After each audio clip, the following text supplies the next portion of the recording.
friends. We lost a friend, you know, who was escaping from a dog and all that, and awful. at least the person died. Growing up, Not from a dog bite. not from he was But he was afraid. running He was away. running away. Okay, in the You course know, of so he had running to, you know, jump. You know, all those kind of things. But the thing here is that the first, I will not lie to you, if you have a dog in your house, it's unlikely I'll visit. That's how, but whether it's cage or it's not cage, anything can happen. Okay, good morning. A lot of people eat dog and cats now. My regards to Joy. I know her in those days through Hajia Kalas. I'm a caterer. Do you want a further sauce? Call me. Thanks. Oh my God, she does really know me. Yes, she does. Trying to advertise our business. No, she Luckily, actually- we didn't call the name of the business, so I'm not giving out your phone number either. She actually does know me. I think Oh my God. 25 years ago. Yeah. This is your father rice and sauce. Does it come with dog meat or cat meat? Because we don't want that. That's a good one. Oh my God. Okay, so I'd like to know, in bathing the dog, how many times a day human beings were advised in a tropical setting here 2 times. to take twice? I actually do 3 times. Don't ask me why. No, for So, humans. how many times am I supposed to wash my dog a day? And is there a particular soap? Is there a particular foam? Because I know they're very thick You for. wash them every day, no? They have dog shampoos. Yes, they have dog shampoos. It's meant to kill off all those insects that can grow. What's wrong And with also, there's nothing wrong with This it. is what I'm saying. Can It's people taken care afford of it? all of that. It's expensive. Can people afford it? No, but People the case has been do made that if you can't afford manicure these and things, don't do pedicure it. for their And that's dogs. They exactly have what we are sets. using on Is this a dog. lie. Those. Of Okay, course, that's they're the closed, so shampoo. they don't- Yeah, well, no, it's a tablet soap, but it's a tablet soap for dogs. How Yeah. much is it? I don't know. Yeah, But it's not that It has, expensive. it's not expensive. It's not that Okay. expensive. Yeah. So how And often when you should we bathe do your this? dog, I think as often as you decide, that should be you, and it's how close you are to your dog. If you have a dog sleeping on your bed, Okay. you will want to bathe Every it day. as every day, right? Okay. I read somewhere that you should not bathe a dog more than once a week. Yes, that's if it's not if it's not I sleeping on have your a bed. dog sleeping with me, I will Yeah. bathe it as often as I choose. Okay. But ideally, if it's just a normal pet dog that is in the house and all that, once a week is fine. A dog goes out twice a week and gets in the mud and gets his What of all the skin pooing matted and and all that, the- you bathe it. Okay. You can take all that out. That's too much work because some But people in the can't cold, even take care of their kids. in the cold, because Yeah. when you bathe the dog, you see sometimes Yeah, they shiver. shiver. Oh, okay. Because so it when can in be the once a weather is month. cold, you don't want to really expose them to that frequently. All right, so maybe I'll take one more question before we close. This person says, good morning. I'd like to complain concerning my dog to the vet doctor on screen. My dog's hair is pulling seriously, and she's getting lean by the day. She's the breed sick. is American Eskimo. And what could cause that hair Yeah, receding? it could have ectoparasites. You know, lice. Dogs have lice. They have ticks. They have mites. So different kinds of ectoparasites can, the skin. Go to the vet doctor. Yeah, so can, Best thing you is to know. go to the vet. Go And to the even vet. some internal ill health. That's When right. somebody has certain, Lose weight. they lose weight Yeah. and lose hair. So, should So go to they the should vet. really go and check out the dog. Okay, properly. so if you're listening, you should go and see a vet properly so they can run a test on your doctor. He said, doctor, she has been given lots of injection though, and she has ticks. Ticks. She's been taking injection. Yeah, and so it's she still has there. ticks. Oh, and the Let's ticks see. are It's still there. I think he is really sick. Yeah. I think you should do proper checkup. Yeah. Yes. Okay, I don't have too much time to really carry on, but I want to ask, finally, doctor, I see in America, is gradually creeping into Nigeria, people are doing ashebi with their dogs when they are going out. They wear the same color of clothes with their dogs. And I'm wondering, the dog already has a lot of clothes in form of fur on him or her. Is it okay to really still put another fabric on the dog? There's nothing wrong with that Oh, okay. if that's what the person wants to do. And it's just when they go out. It's not like the dog is wearing that all day long. It's when they go out and they want to make a show, like you said, they're borrowing. Yeah. So yes, I don't see anything wrong with that. The dog is happy wearing it. I've seen some dogs really looking happy with their funny caps. And some will go and bring the garments for you. And you say dogs have rights. If my neighbor dog, like I want to relocate near Devon's house, and she has dog. If her dog comes into my compound to disturb me, do I have a right to kill it? No, you don't have a right to kill it, but you can report to the right authorities. Then you stop the dog from barking. Because the dog is a nuisance. You stop the dog from barking. You see, there are laws. We don't regulate these laws. They are not enforced. But there are laws that can stop the nuisance of your dog. If you can't stop it from barking. The right of the dog, one of the rights is the right to express itself and to be its natural self. So when there are some dogs you need a license to keep. Oh, really? Oh, yes. Okay. Some breeds of dog, you need a license to be able to keep it. And if you don't have... Maybe because they're very aggressive? Yes. But I think in this country they don't. All right, our time is up. I wish I had more time to ask you to give your final thoughts. Unfortunately, we do not have that time. But somebody is giving Madam Mom advice here. She said, Mrs. Mom, please give your dog Reminalo. I don't know what that is. Remnant. Reminant. Reminant. Okay, say Reminant. All right, Yes. so give your dog Reminant. Reminant. What does remnant mean? Leftover food. But I was the person who said I don't mind giving them. Yeah, extra. No, you said you don't mind. Yeah. So the person does You not were the one understand. against it. Yes. Our time is up. Okay, that's how much we can go with this topic today. It's World Rabies Week, and we want to believe that if you love your dog, you should protect the dog's rights. If you love your dog, please protect your dog from people like us who don't like dogs. Like us. Bye-bye. Because I ain't going to any place. I deal with it myself. It was quite interesting. Yes. It was quite interesting. You're cool, yeah, because you stay.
NTA.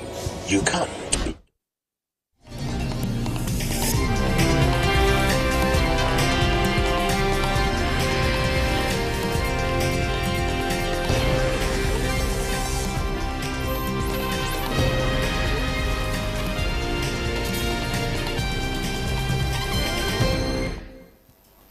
Hello and welcome to the news desk at 10 on the NTA News 24. We're reaching you live from Abuja. I am Olajide Bello. First, the headlines. President Tinubu calls on world leaders to deepen relations among member states of United Nations. We must renew our focus on conflict prevention.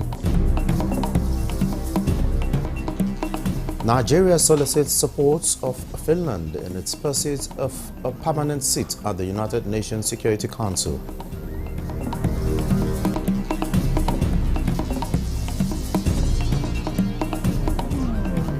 Central Bank of Nigeria raises interest rate to 27.25%. We're also concerned about the growing level of fiscal deficit.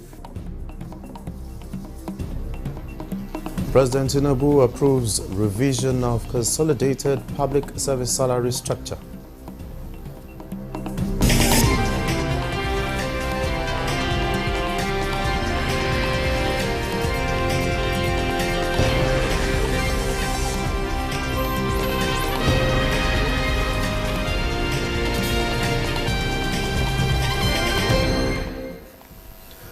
President Bola Tinubu has called on world leaders to deepen relations among member states of the United Nations in line with the principles of inclusivity, equality and cooperation. Represented by Vice President Kashim Shettima, the President made the call while addressing world leaders during the general debate of the ongoing 79th session of the United Nations General Assembly at the UN headquarters in New York, United States. State House correspondent Abdurrahman Jibrila reports. This is the climax of the annual global event. Countries giving their national statements, and it's the turn of Nigeria. Process of corruption. Vice President Kashim Shettima standing in for President Bola Tinubu with a well-scripted national statement and a rich content focusing on contemporary global challenges and practical recommendations. First, Nigeria reminded the world leaders that the United Nations stands for inclusiveness anchored on the tripod of peace, sustainable development, and human rights. Addressing the root causes of conflict is often the first step towards providing long-term solutions. Clearly, some of the root causes of conflict are social in nature, including poverty, hunger, ignorance, inequality, and exclusion, as well as other forms of injustice. Expressing worry about the main objectives of the United Nations and how it could sustain the global body's relevance and resilience, lamenting the return of unconstitutional changes of government in some African countries.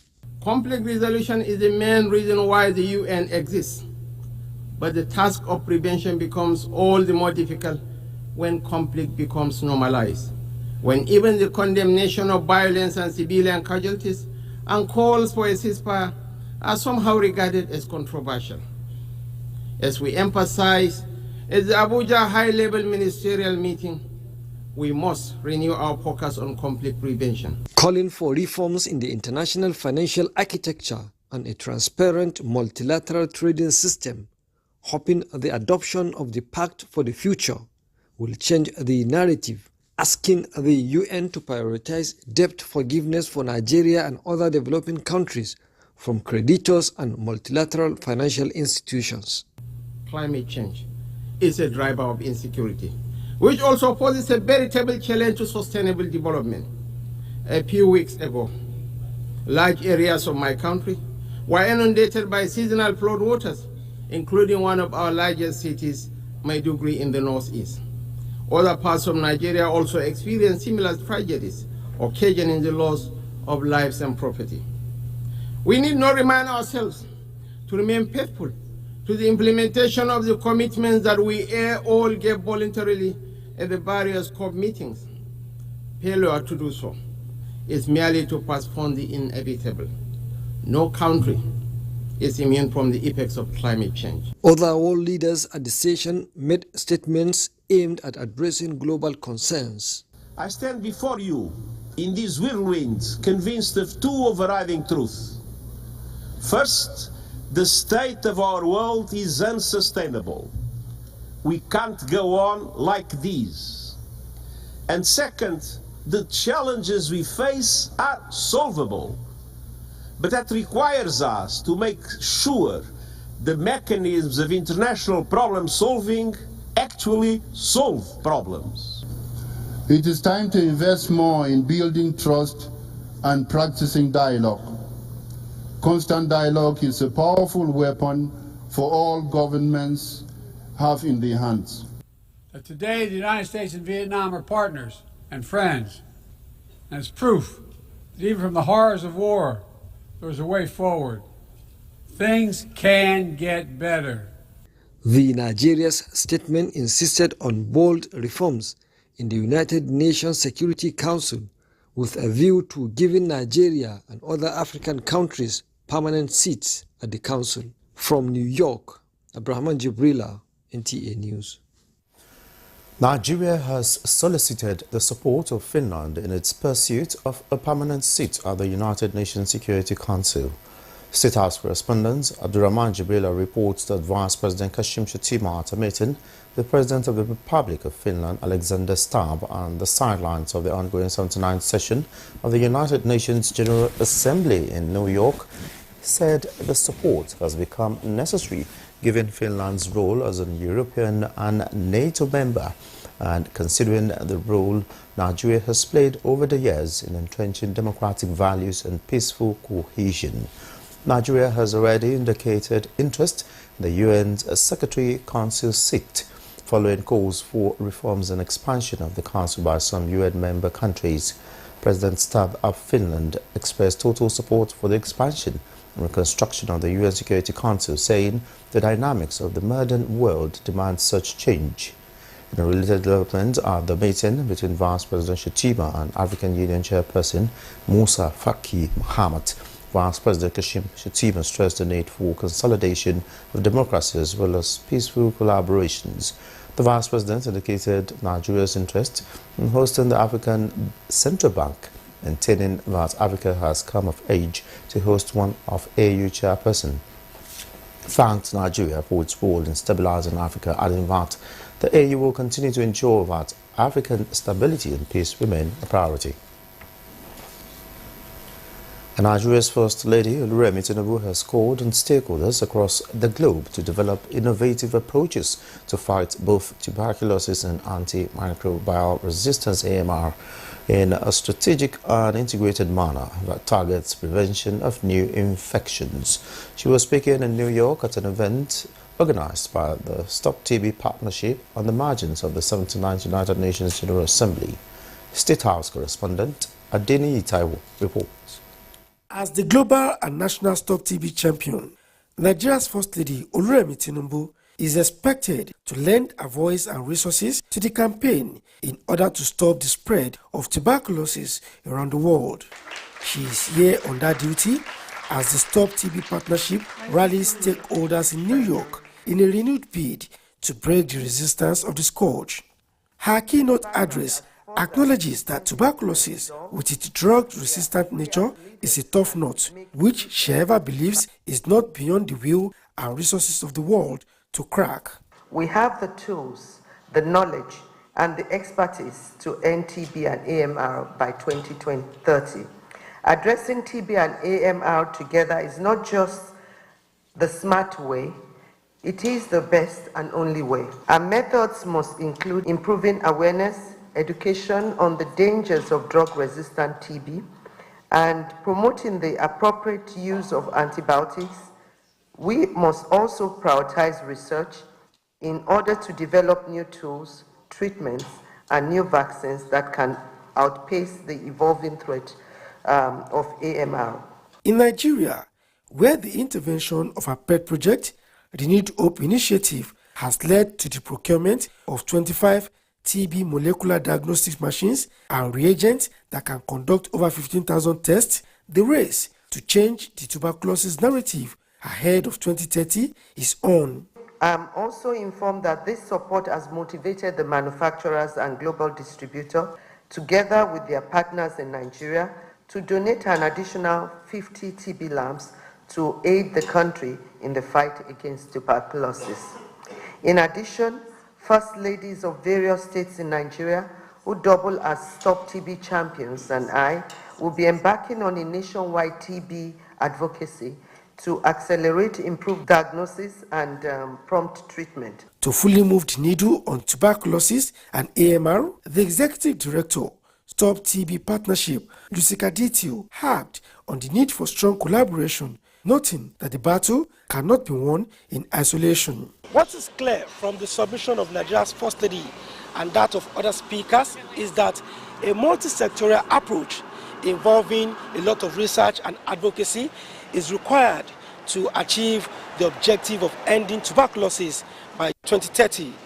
And indeed, that is what Nigerians and the rest of the world are expecting in order to achieve a future where tuberculosis is no longer a threat.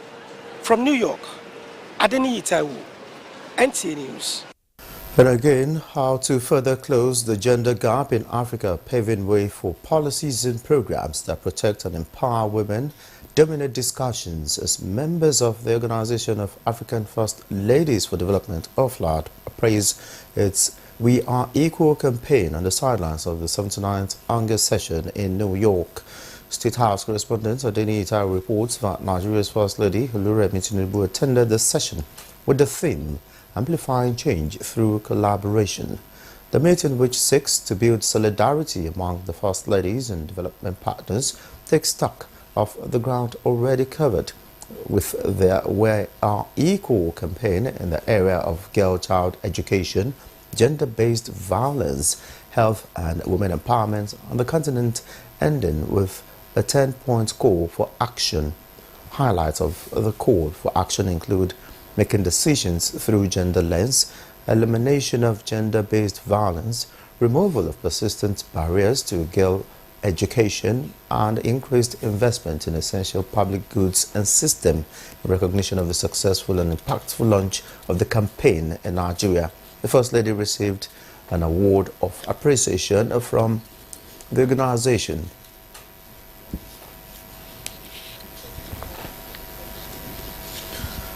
And back home, Minister of the Federal Capital Territory, Nyesom Wike, has pledged his administration's resolve to support the Japan International Cooperation Agency's planned project to be executed in the FCT. The minister gave this assurance when he received in audience the JICA delegation who paid him a courtesy visit in Abuja. Onoze Yakubu has the details. The two earmarked projects by the Japan International Cooperation Agency are on capacity development for nutrition improvement and urban development. JICA representatives give an overview of the planned projects with a pledge to resume their interventions in the FCT. I understand in Nigeria, 25% of Nigerians are still depending on the open. So it is very important to collaborate with not only the UN agency, but also collaborate with the Japanese company who manufacture this toilet in Nigeria. As we discussed and agreed at the last meeting, we are now in the process for preparation for implementing this master plan revision work.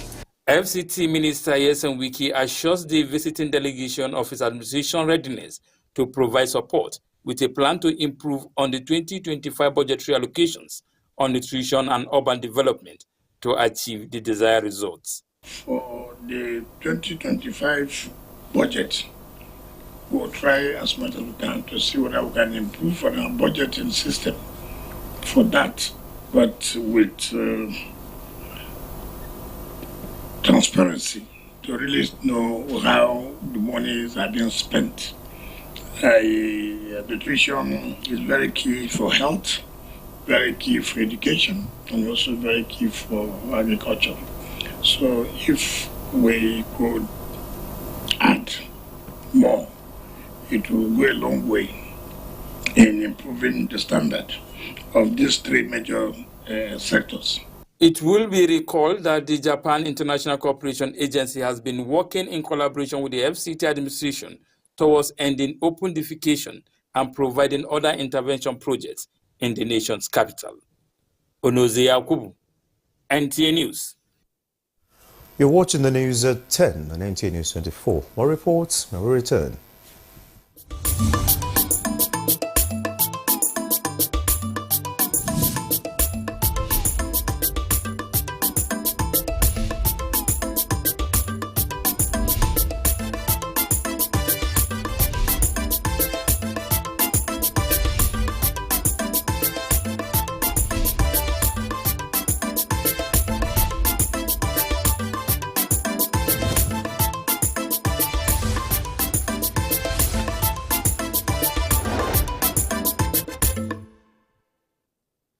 Thanks for being there. U.S. mission in Nigeria has commended the people of Edo State for the widely peaceful conduct of the gubernatorial election on September 21st. In a statement, Richard Mills Jr., U.S. ambassador to Nigeria, calls for calm following the announcement of the results. U.S. envoy, however, expressed confidence in Governor Obaseki towards promoting peace and urged all stakeholders, including INEC, to support established electoral processes and respect legal procedures to challenge results. The United States reaffirmed its commitment to support free, fair, transparent and credible elections in Nigeria. We will continue to monitor the situation closely.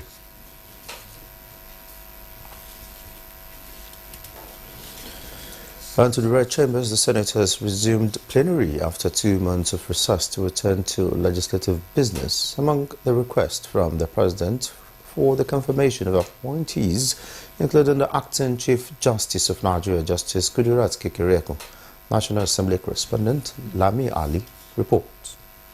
The President of the Senate, Godswill Akpabio, after exchange of pleasantries with colleagues on the first day of plenary, read a string of letters from President Tinubu requesting confirmation of the Acting Chief Justice of Nigeria, the National Coordinator of National Social Investment Program, and 21 others as commissioners of the Revenue Mobilization, Allocation and Fiscal Commission.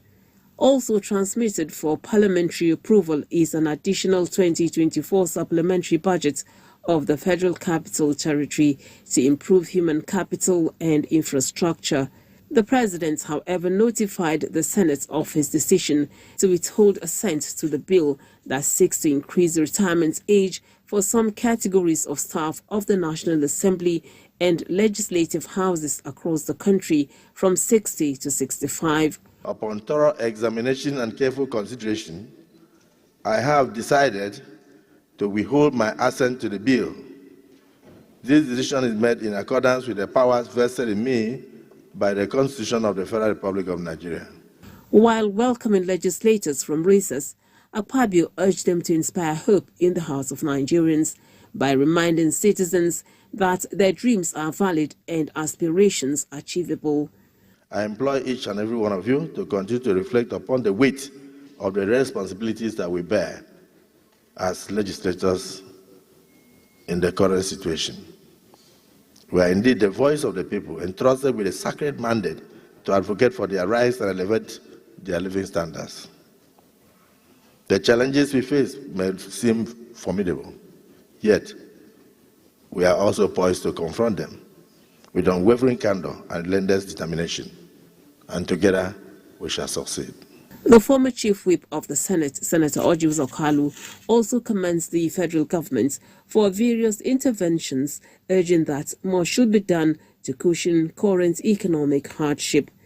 We feel that the reformation going on now have never happened in the last 60 years. No president, as I'm telling you, had the courage to do what President Tinubu is doing now. It's about courage. But I appeal to federal government, I appeal to the president to know how he can bring succor quickly. In line with tradition, Senate suspended consideration of all items on the order paper in honor of late Senator Ifeanyi Ubah, representing Anambra South, who died during the 2024 annual recess. From the National Assembly, Lami Ali, NTA News. And to the Green Chambers, President Bola Tinubu has also transmitted an additional 2024 supplementary budget proposal for the Federal Capital Territory to the House of Representatives for consideration and passage by lawmakers. Upon resumption, the Green Chamber also adjourned plenary after an abridged session to honor the memory of late Senator Ifeanyi Ubah. National Assembly correspondent Mitari Ben brings us details. Resumption of plenary after 2 months of parliamentary recess was characterized by the usual exchange of banters among lawmakers. Speaker Tajuddin Abbas thereafter read the President's proposal for an additional 2024 supplementary budget for the Federal Capital Territory. This supplementary budget proposal has been prepared on the basis of the FCT's reviewed revenue and expenditure forecast, and is aligned with the fiscal and developmental policies of the federal government and the renewed hope agenda. With it, the FCTA continues to prioritize improvement of human capital and infrastructure within the Federal Capital Territory. The House then adjourned plenary in line with its tradition to honor late Senator Ifeanyi Ubah, who died during the recess. His passing is a great loss to the National Assembly, his family, and the country as a whole. This is the first substantive session after the unfortunate demise of Senator Ubah. We're back, with regular plenary sittings, and we have certain areas that we anticipate that we would have, a lot of concentration on. First of all, we're expecting the 2025 appropriation proposal from the President, from the executive arm of government, and we anticipate that should come in sometime about October. Major expectation is MTEF, medium-term financial expenditure framework of the Mr. President, which will now form the basis upon which the budget 2025 will be premised. And then we expect that there will be several motions and bills that will come on board after our engagement with our constituencies. The House is one of the most effective part of this government because, we are grassroots oriented. Most of us, we don't have any other place to go to. We must go home. And we feel the impact of everything, positive or negative, directly. So we must act very well. Meanwhile, plenary and other legislative activities will resume on Wednesday, 25th September 2024, with an expected inauguration of a joint ad hoc committee to investigate challenges in the oil and gas sector. From the National Assembly, Mitaire Ikben, NTA News. Many thanks, Mitaire. Access to public records and information is crucial for advancing the Sustainable Development Goals, enhancing people's lives, and promoting transparency in governance. This was the thrust of a workshop by the House of Representatives Committee and FOI to create awareness, acceptance, and enforcement by governing institutions. National Assembly correspondent Amina Saidu reports. The Freedom of Information Act was enacted on the 20th of May 2011 to provide the rights of persons to access or request information contained in any form which is in custody or possession of any public official, agency or institution. Freedom of information is a law in this country, and it promotes transparency and accountability. The citizens need to know what is really happening. The citizens need to know what their leaders are doing. Because in a democracy, citizens have the right to choose their leaders. And those leaders must be accountable to them. We will also explore initiative approaches to bridge the gap between policy and practice, ensuring that our laws and institutions serve the people. With the theme Freedom of Information and the Burden of Access for National Economic Development, the workshop seeks to enhance the knowledge base of participants towards understanding their legal rights to access to information and protection as public officers under the Act. It's one good opportunity to be able to tap from the experiences of our people so that we can continue to update our legal frameworks. When a law is made, even when signed into a law, or a bill is made and signed into law, it does not mean that that bill is perfect. There could be some loopholes, gray areas, need for update, review, so that we can be able to actually come up with our laws to be able to actually compete with other laws that have been made globally. A book by the Chairman Committee on Freedom of Information was also presented to the public as a guide towards implementation of the Access to Information and Public Records in Nigeria. Amina Saidu, NTA News. And the Central Bank of Nigeria, CBN, has further tightened interest rates by 50 basis points to 27.25% from 26.75% to safeguard price stability gains achieved. Musa Abaka reports that the Central Bank Governor, Olayemi Cardoso, disclosed the position of the Monetary Policy Committee at the end of its meeting in Abuja. The CBN Monetary Policy Committee is meeting again. Their mission to decide the next steps in managing inflation had declined to 32.15%, with core inflation rising to 27.58% in the same period. Exchange rates across different market segments, attributed to the bank's tight monetary policy stance, but acknowledged that further efforts are needed to achieve the bank's price stability mandate. The fact that we are seeing the reductions and the deceleration over the course of the last couple of months is very, very good news. However, we are not out of the woods yet. We are not out of the woods yet, and we really cannot take any chances. They noted the ongoing growth in money supply and recognized the need to control excess liquidity of fiscal deficit resort to monetary international in the USA, Canada and Mexico use the following satellite parameters. You can also see us on Facebook.